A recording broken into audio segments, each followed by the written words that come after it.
할렐루야.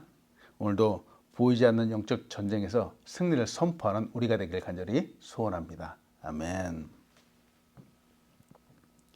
인류의 역사는 분쟁의 역사라고도 할 수 있을 겁니다.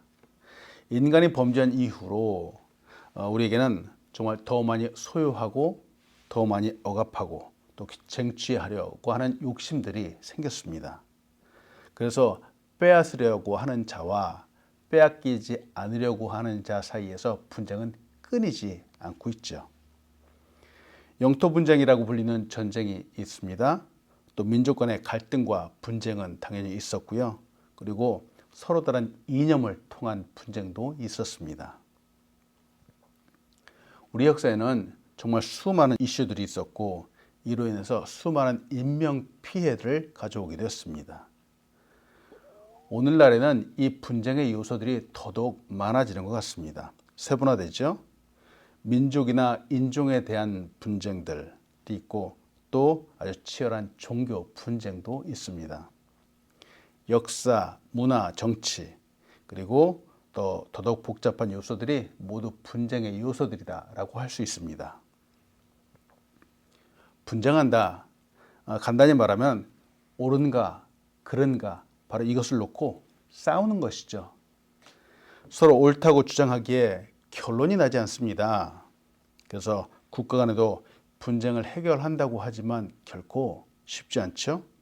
또 기업과 소비자 간에도 분쟁이 생기게 되고 이를 중재하고 해결한다고 하지만 잘 결론이 나지 않습니다. 생각해 봅니다. 이렇게 분쟁이 일어나고 또 그 발생한 갈등을 해결한다고 하지만 정말 이 분쟁이 사라질 수는 있는 것일까요? 지금까지 이렇게 끊이지 않았던 크고 작은 분쟁들이 시대가 지나고 더 문화가 발전해 간다고 해서 해결될 수 있을런지요? 아마 그렇지는 않을 것 같습니다. 너무 비관적일까요?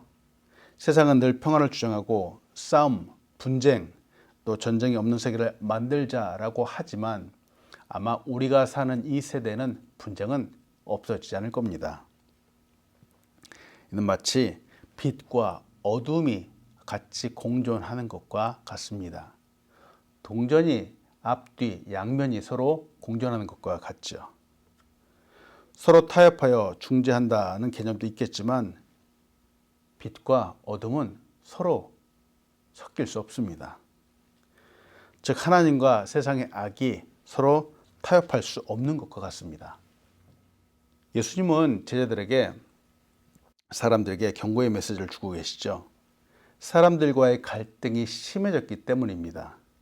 예수님과 바리새인들, 종교 지도자들, 이 사람들의 생각이 달랐습니다. 예수님의 진리를 저들과 타협할 수는 없었던 거죠. 저들 또한 그들의 고집과 아집, 그들이 지금까지 해왔던 이 습성들을 버릴 수 없었습니다. 예수님도 갈등을 겪으시고 또 제자들도 갈등과 분쟁을 겪을 것을 경고하셨습니다. 그리고 신자와 불신자 사이에 일어나게 될 분쟁, 충돌을 말씀하셨습니다. 하나님의 진리를 이 세상의 죄악과 적절히 타협할 수 없습니다. 이 분쟁은 진리와 비진리의 싸움이죠. 죄악의 싸움입니다. 바로 영적인 전쟁이라고 할 수 있습니다. 분쟁은 힘든 것입니다. 맞습니다. 그런데 이 분쟁 때문에 때로는 진리를 따르는 자와 따르지 않는 자가 구분되기도 합니다. 오늘 본문을 통해서 여러분과 나누고 싶은 첫 번째는 예수님은 이 세상에 불을 던지러 오신 분이라는 것이죠. 불을 던지러 오신 분. 예수님은 자신이 이 세상에서 무엇을 하셔야 되는지를 정확하게 알고 계셨습니다. 그리고 분명히 말씀하셨습니다. 그것은 이 세상에 불을 던지는 일이었습니다. 이상하죠? 우리가 알고 있는 예수님은 이 세상의 평강의 왕으로 오신 분입니다. 그러나 이 평강을 거부하는 세상은 평강 대신 불을 받을 수밖에 없었습니다. 오늘 본 말씀 누가복음 12장 49절로 50절은 이렇게 말합니다. 내가 불을 땅에 던지러 왔노니 이 불이 이미 붙었으면 내가 무엇을 원하리요? 나는 받을 세례가 있으니 그것이 이루어지기까지 나의 답답함이 어떠하겠느냐. 여기서 말하는 불은 심판의 불, 또 분리의 불 이렇게 말합니다. 이것은 분쟁입니다. 예수님이 받을 세례가 있다라고 성경은 말하고 있습니다. 이는 곧 십자가의 죽으심과 고난을 말합니다. 그분이 받으실 고난의 세례, 십자가는 우리를 구원하는 구원의 통로입니다. 그러나 이는 또 다른 한편으로는 세상에 던져진 심판의 불이기도 합니다. 참 안타깝죠? 구원 아니면 심판입니다. 그 중간 지점이 있으면 좋겠지만 그럴 수 없습니다. 예수를 믿으면 평화를 누립니다. 그러나 믿지 않으면 심판이 있습니다. 멸망받게 되죠. 그래서 불을 던지러 왔다 하시는 말씀은 곧 심판이 있다라고 하는 말씀입니다. 예수님의 사명은 분리하는 것입니다.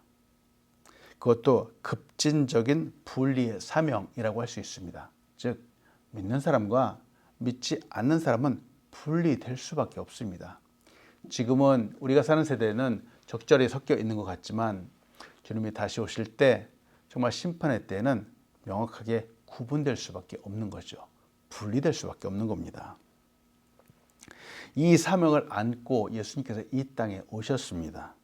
때문에 예수 그리스도가 전해지는 곳, 즉 복음이 전해지는 곳마다 이 세상에서는 분쟁이 일어날 수밖에 없는 겁니다.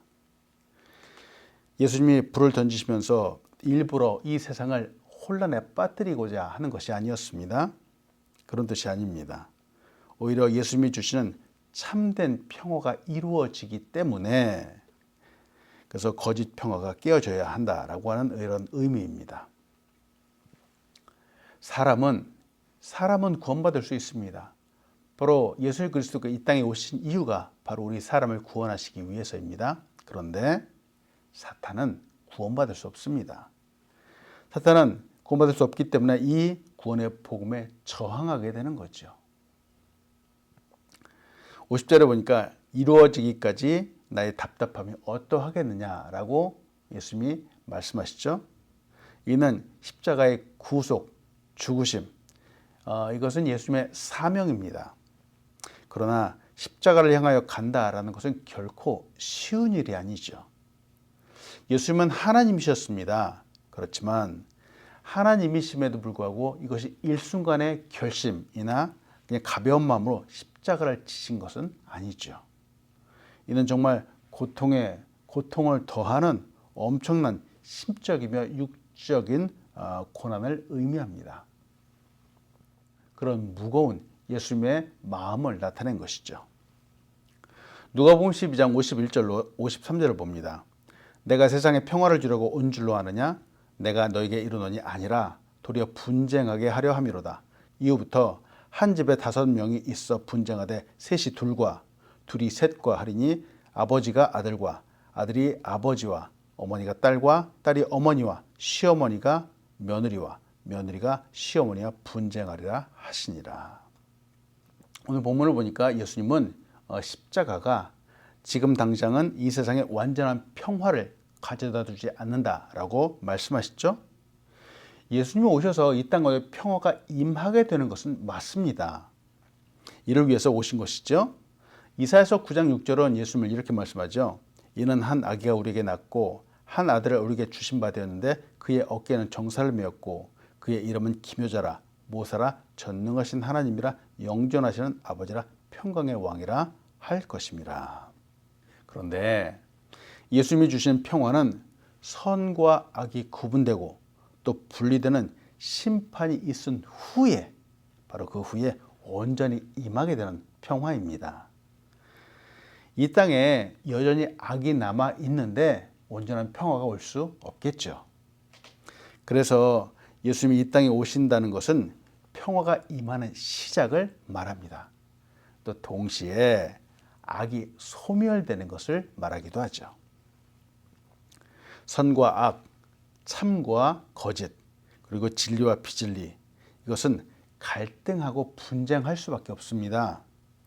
그래서 불을 땅에 던진다, 분쟁하게 한다라고 하시는 것이죠.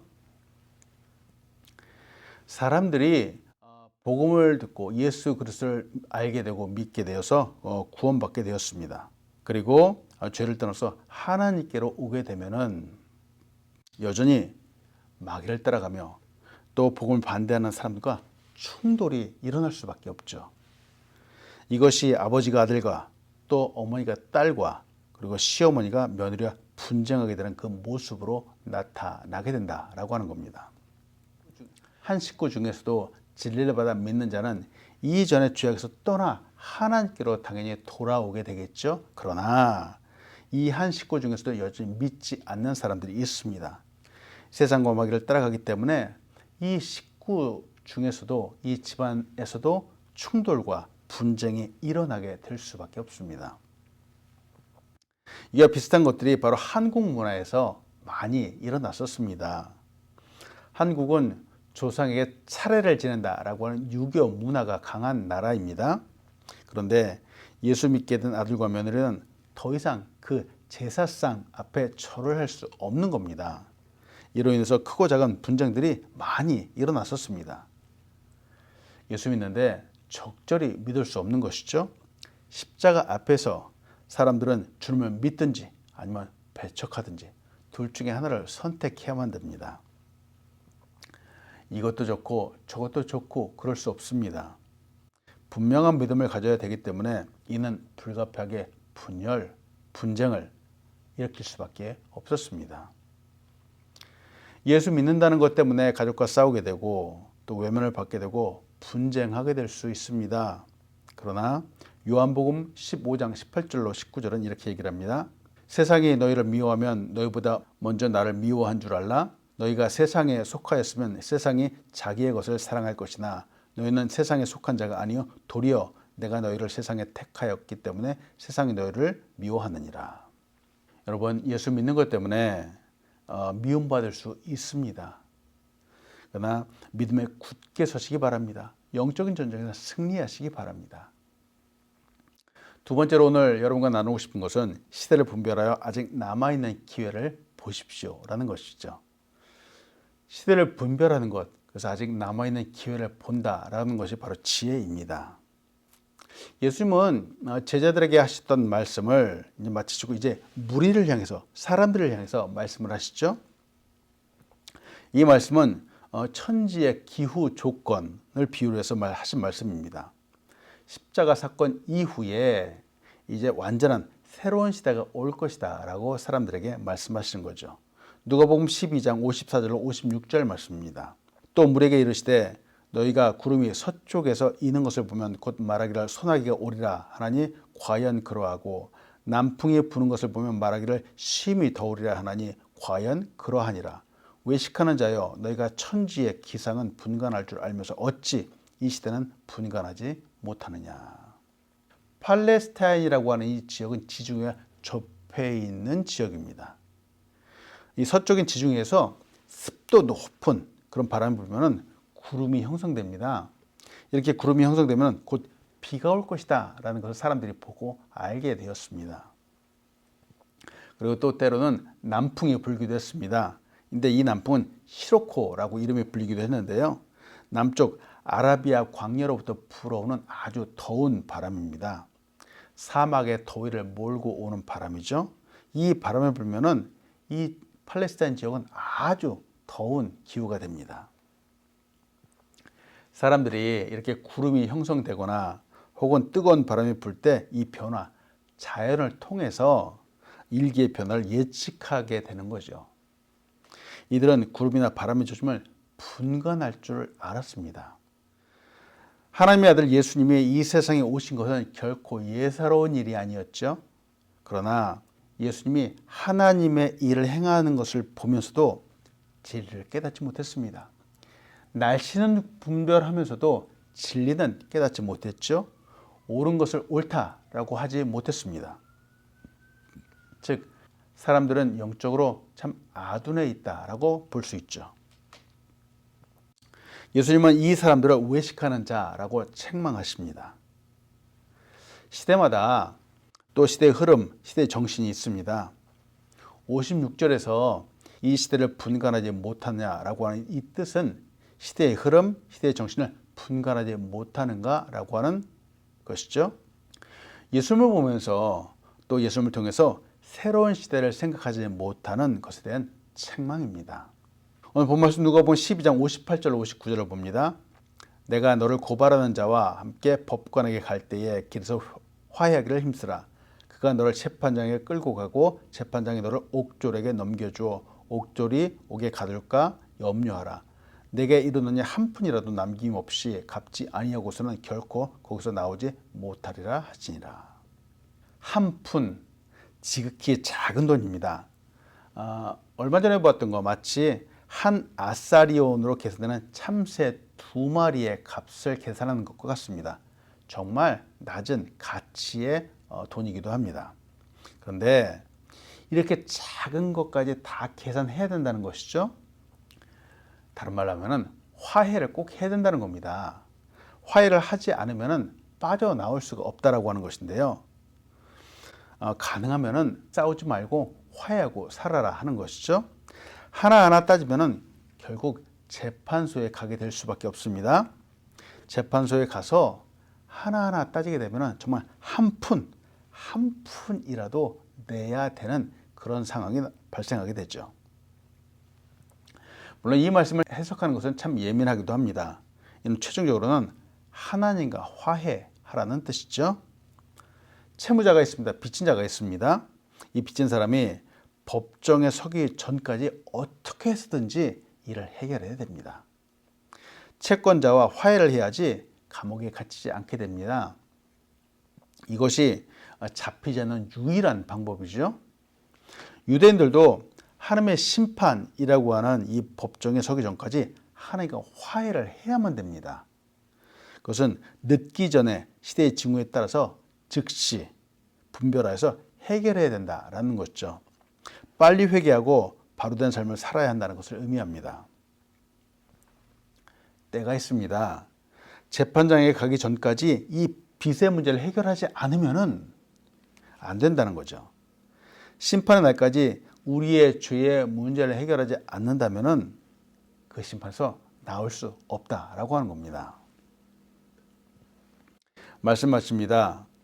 분쟁. 우리가 진리인 복음을 갖고 사는 동안에 세상과 불화할 수 있음을 생각해야 됩니다. 세상과 타협할 수 없습니다. 세상을 보면서 시대를 분별하는 것처럼 우리는 예수님을 보면서 새로운 시대를 준비해야 되겠습니다. 또한 그 시대가 오기 전에 우리의 죄의 빚을 다 벗어버려야 합니다. 그러나 우리는 예수 그리스도 인해서 이미 구원받은 하나님의 자녀입니다. 우리에게 있는 이 영적인 전쟁 가운데서 오늘도 승리하는 우리가 되길 간절히 소원합니다. 아멘. 기도하겠습니다. 하나님, 오늘도 귀한 말씀으로 우리를 다시 한번 다짐하게 하심에 감사함을 드립니다. 하나님, 이 세상을 살아갈 때에 늘 하나님 말씀을 힘입어서 우리 영적 전쟁에서 승리하며 살아갈 수 있도록 인도하여 주시옵소서. 세상과 적절히 타협하면서 살아갈 수 없습니다. 하나님, 빛과 어둠이 같이 공존할 수 없는 것처럼 하나님, 우리도 빛 가운데 살 수 있도록 인도하여 주시고 이 세상의 것들에 밀려서 요동하지 않도록 하나님 축복하여 주시옵소서. 아름교회 건강하게 인도하여 주시고 부흥하고 발전하게 인도하여 주시며 오늘도 우리의 가정마다 하늘의 놀라운 은혜와 역사 축복들을 가득히 부어 주시옵소서. 감사합니다. 예수님의 이름으로 기도합니다. 아멘.